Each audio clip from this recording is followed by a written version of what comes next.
Cing Abdel. Iya, Mbak Bibi. Soal lurah aja kayaknya rame ya. Kayaknya Iya. kalau jadi materi stand up comedy keren banget tuh. Saya nggak bisa karena di Pasar Minggu Bu Lurah.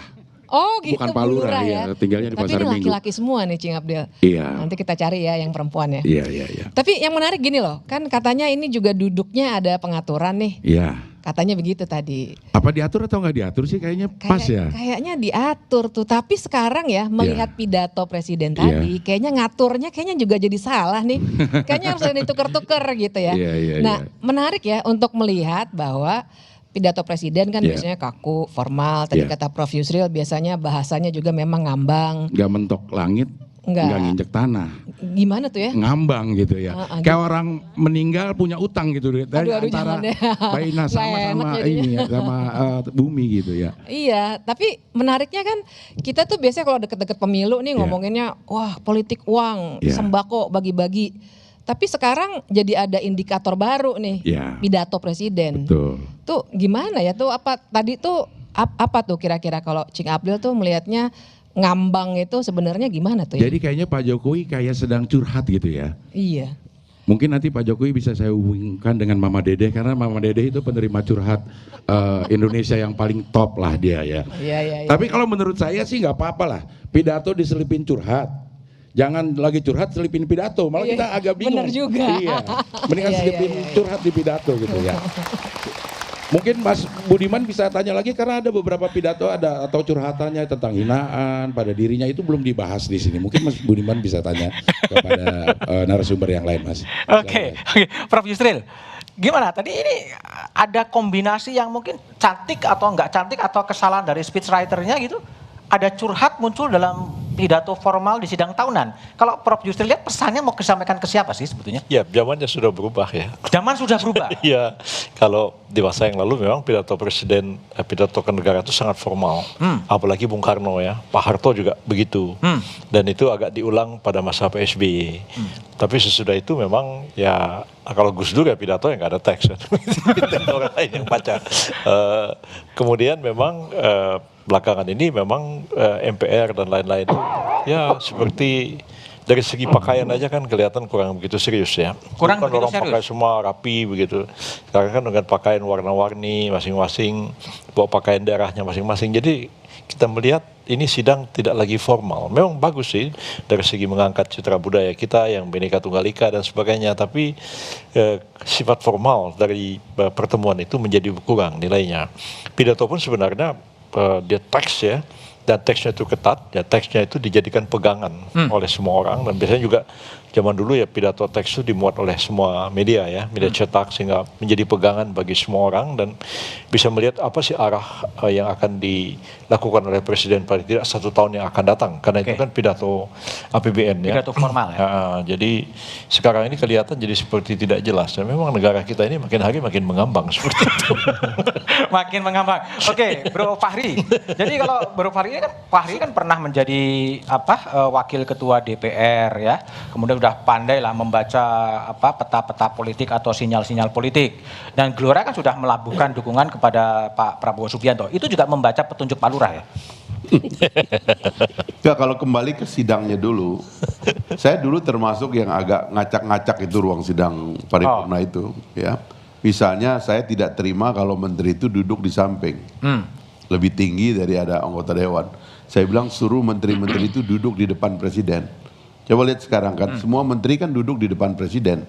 Itu yang maksa saya itu, supaya kelihatan inilah penyelenggara negara, inilah kabinet itu. Jadi memang yang disebut oleh Prof Yusril soal sifat formil itu memang to some extent ini juga persoalan dari melemahnya atau kurangnya ahli-ahli tata negara di sekitar presiden sebenarnya. Sehingga sebenarnya satu forum yang harus dibikin quote-unquote agak kaku menjadi hilang kakunya itu. Padahal memang forum-forum seperti itu harus dibikin agak kaku gitu. Harus agak di kaku. masa depan. Tapi kembali ke pertanyaan saya. Tapi karena ini terjadi sekarang, saya kira ya kita membaca yang tidak jelas itu aja tadi nggak apa-apa. Biarin aja biar orang nggak bisa ngambil untung gitu. Soalnya nanti kalau jelas banyak ngambil untung. Tapi gimana kalau Bro Fahri lihat ya, yang sudah lumayan pengalaman di parlemen, Pak Jokowi seperti curhat ya, ngomong dibilang plonga-plongo, dibilang tolol, ya nggak ngerti apa-apa. Itu dalam forum resmi. Sebetulnya di balik itu tuh ada apa dan pesan apa yang mau disampaikan?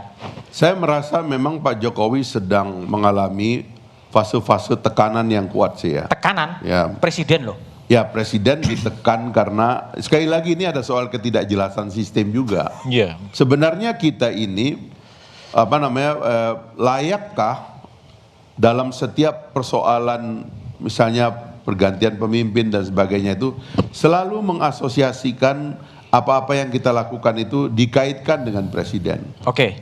Misalnya itu kan karena ketidakjelasan sistem tadi yang saya katakan. Sebenarnya Pak Jokowi itu milik siapa misalnya? Itu kan nggak jelas. Ada partai yang menganggap itu adalah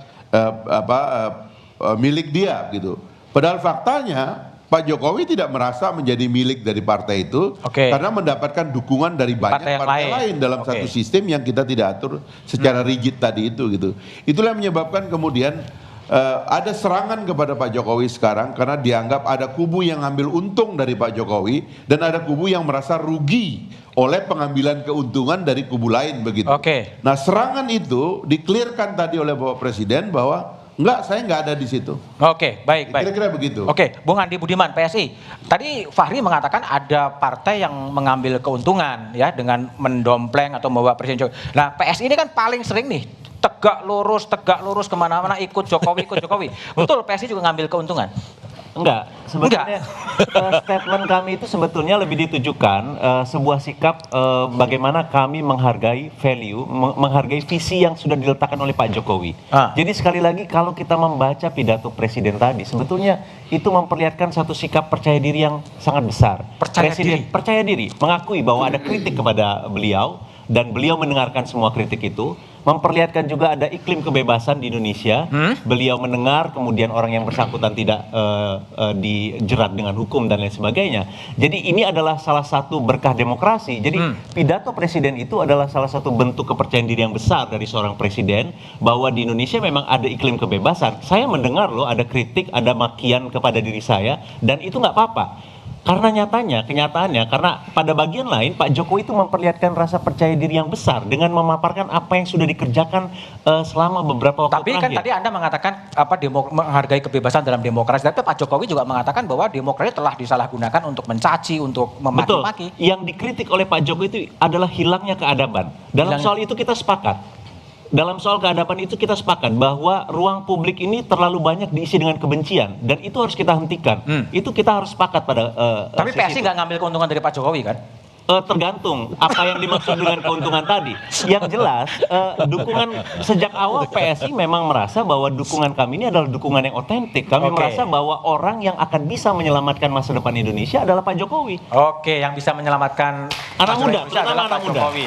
Mas Anas, jadi gimana kalau Mas Anas melihat pidato Jokowi tadi, pesan itu mau disampaikan kepada siapa sih sebetulnya sampai di depan itu kan kelihatannya improvisasi ya, nggak ada di teks tapi kemudian dia semacam mengungkapkan lah situasi kebatinan, isu-isu yang banyak di ruang-ruang publik.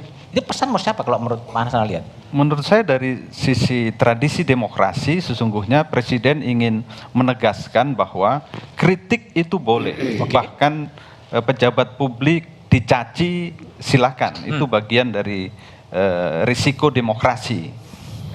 Tetapi pada saat yang sama juga Presiden ketika menyampaikan itu ingin menunjukkan bahwa justru Presiden ketika dikritik, dicaci seperti itu mendapatkan deposit politik. Justru deposit politiknya tambah. Benefit politik ya? Benefit politiknya diterima justru, mendapatkan benefit politik dari situasi seperti itu. Karena itu sikap Presiden ya santai saja ketika dikritik plonga-plongo, dikritik tolol atau dikritik seperti apa, itu menurut saya justru dinikmati oleh Presiden Jokowi. Tetapi saya setuju pada saat yang sama Presiden sedang mengingatkan bahwa di dalam tradisi demokrasi yang keras pun harus mempertimbangkan nilai-nilai keluhuran. Di dalam menyampaikan kritik itu mesti ada asas sopan santun, keadaban ya. Keadaban ya. Oke. Kesantunan timur segala macam. Itu poin yang menurut saya penting untuk kita garis bawahi. Tetapi pesan itu untuk siapa? Menurut saya ya Presiden sekarang ini secara umum ya sedang meletakkan setidaknya kakinya ini di dua tempat. Di dua tempat. Prosentasenya seberapa Pak Fahri lebih tahu. Tetapi kira-kira posisinya seperti itu. Nah, Presiden sedang menjaga situasi seperti ini. Ya. Nanti akan jelas ketika bulan Oktober pendaftaran calon presiden pada wakil presiden. Sekarang masih agak mengambang. Agak mengambang, persentasenya tahu Fahri ya? Ya karena pintar menghitung dia. Jadi berapa persen Prof Yusril? Kalau tadi Bung Anas mengatakan kedua tempat tapi persentasenya belum tahu. Condong pilihannya Pak Jokowi itu. Pilihannya? Ya pilihannya nanti kalau kita lihat sudah saat pencalonan presiden. Belum, pasti akan bisa berubah lagi ya? Bisa saja berubah ya. Bisa Politik saja. ini kan selalu dinamis dan susah untuk diduga. Susah untuk diduga. Ya, susah sekali untuk menduganya. Termasuk Mas Anas kan, yang juga masih kebingungan kan? Bukan kebingungan, kalau PKN memang belum. Oh belum? Nah, PKN belum menentukan karena PKN ini posisinya tahu persis bukan pengusung. Oke. Pilpres 2024 PKN sebagai partai baru belum dalam posisi mengusung. Paling jauh adalah mendukung. Karena itu kami sabar, sabar saja. Peta politiknya seperti apa, kemudian pasangannya seperti apa. Perjodohan politiknya aja belum tuntas kok, koalisinya belum tuntas. Yang baru sabar dulu. Jangan kemajuan gitu ya. Nah, kira-kira.